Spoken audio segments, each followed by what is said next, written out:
شهر عظيم قد تسامى قدره وعلى رباه تنزل القرآن. الحمد لله وحده، والصلاة والسلام على من لا نبي بعده. نواصل بإذن الله تعالى في نفحات رمضانية حول الثمرات والفوائد والغايات والمقاصد التي نخرج بها بإذن الله تبارك وتعالى من هذا الشهر المبارك، شهر رمضان المعظم، هذا الشهر الذي كتبه الله تبارك وتعالى على المؤمنين، وقد كتبه على السابقين من أهل الإيمان. نقف بإذن الله تعالى اليوم حول ثمرة مهمة جدا يغرسها فينا هذا الشهر، يغرسها فينا الصيام، هذه الشعيرة المباركة، وهي ثمرة المراقبة، وهي من أعظم الثمرات، بل يمكن أن نقول بأن الصيام يكاد يحتل المرتبة الأولى في هذه المسألة، مسألة أن الصيام يزرع في الإنسان المراقبة، وهي خاصية مهمة جدا، وهو أن يدرك الإنسان أنه على عين الله وعلى سمع الله وعلى علم الله، وأنه مراقب من الله تبارك وتعالى في كل لحظة وحين. هذه المشاعر هذه الحالة التي يستشعرها الإنسان في الصيام لا بد أن ينتبه إليها ويعززها، ينتبه إليها وأن يعزز هذه الخاصية، لأنها خاصية مهمة جدا في كل حياتنا. والله تبارك وتعالى يعني جعل خاصية أن يكون الرقيب جل جلاله، وأن إحساسنا بأن الله يراقبنا، هذا الإحساس إحساس إيماني، لأن الإنسان لا يمكن أن يشعر بهذا الإحساس إلا إذا عظم الله، وإذا قدر الله، وإذا جعل الله تبارك وتعالى أعظم مطلوب وأعظم مقصود. فإذا لم يكن هذا الشعور متواجد عند الإنسان فإنه لا يخشى أو لا يبالي أو لا يلتفت ولا ينتبه إلى أن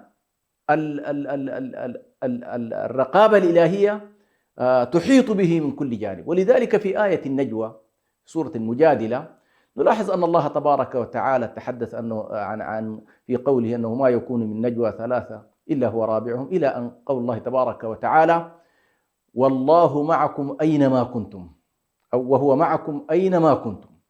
الله تبارك وتعالى معنا حيثما كنا، بمعيته، بسمعه، ببصره، بعلمه، بعنايته، بإحاطته. فالله تبارك وتعالى كما هو معتقد أهل السنة والجماعة بائن من خلقه فوق سماواته مستو على عرشه، ولكنه في ذات الوقت أيضا محيط بكل شيء، محيط بهذا الكون، فلا يعزب عنه شيء، لا يعزب عنه شيء، أي أن الله تبارك وتعالى مطلع على كل شيء. هذا الأمر الإيماني الذي هو حالة اعتقادية نعتقدها، أن الله سميع، أن الله بصير، أن الله عليم، أن الله محيط. هذه الأسماء وهذه الصفات التي نؤمن بها ونصدق بها ونوقن أن الله بهذه الصفات، لا بد أن نعيش ذلك في واقعنا. كيف ذلك؟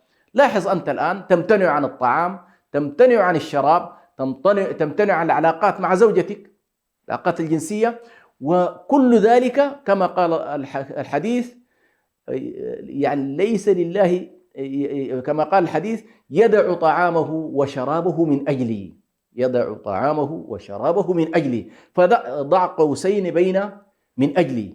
إنما تفعل ذلك لأجل الله، إنما تقدم على هذه الخطوات لأجل الله، إنما تمتنع عن الطعام والشراب لأجل الله. فهذه المسألة مسألة الرقابة الإلهية، مسألة أن الله مطلع عليه، هذه المسألة لا بد أن نستفيد منها في رمضان، وهو من أعظم الأشهر التي تغرس هذا المعنى. ولكن ليست القضية في أن الإنسان قد يكون ما شاء الله عنده القدرة على الامتناع وتجد دقيق جدا في أنه الصيام الآن لا أحد يعرف أنك تشرب أو لا تشرب، لا أحد يعرف أنك أنت والله ماذا تفعل مع زوجتك وأنت في خلوة معها، ماذا تفعل عندما تكون بعيدا عن الناس، هذه لا أحد يعلمها إلا الله تبارك وتعالى. ثم أنت الإنسان على نفسه بصير، أنت تعرف والله ما هي حقيقته.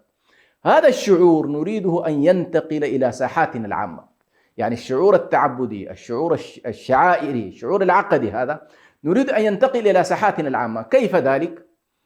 كيف ينتقل عملية المراقبة عند الموظف، إنما يخلو بينه وبين الله، وعندما تكون هنالك معاملة بينه وبين أحد المواطنين أو بينه وبين أحد المسلمين يعني أو عموم الناس، هل والله يمكن أن يتلقى الرشوة خفية؟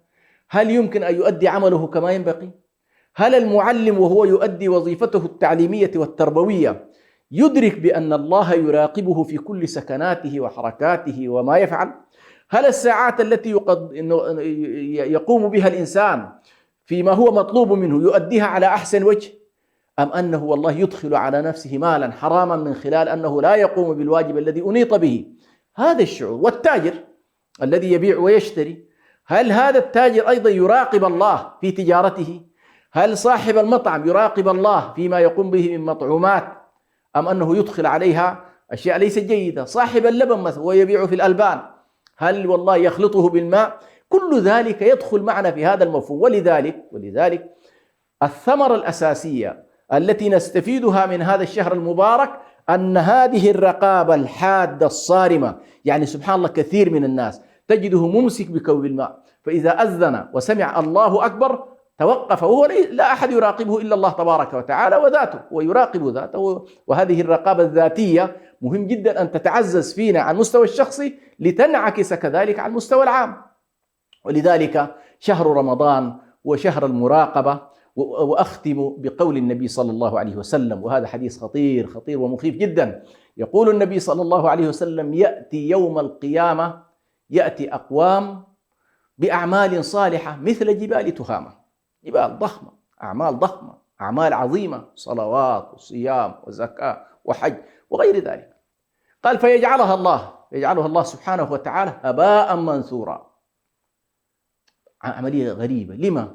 لما ذلك يا رسول الله؟ ما هي المشكلة في هؤلاء؟ لماذا جعلت أعمالهم هباء منثورا؟ فيقول النبي صلى الله عليه وسلم: إنهم كانوا إذا خلوا بمحارم الله انتهكوها. عندما يكون الإنسان لوحده أو يكون في الخفاء أو لا أحد يطلع عليه ينسى رقابة الله وينسى معية الله، والله عز وجل يقول: أنا أرى، أنا أسمع، أنا أعلم. هذه المسائل تغيب عن الإنسان سبحان الله. ولذلك كانت مشكلة هؤلاء ليست عدم القيام بالصالحات، ولكن كانت مشكلتهم محرمات الخلوات أو ذنوب الخلوات أو معاصي الخلوات. نسأل الله سبحانه وتعالى أن يجنبنا ذلك، وأن يجعلنا في هذا الشهر المبارك ممن غرست فيه الرقابة وممن جعلها أصيلة في نفسه.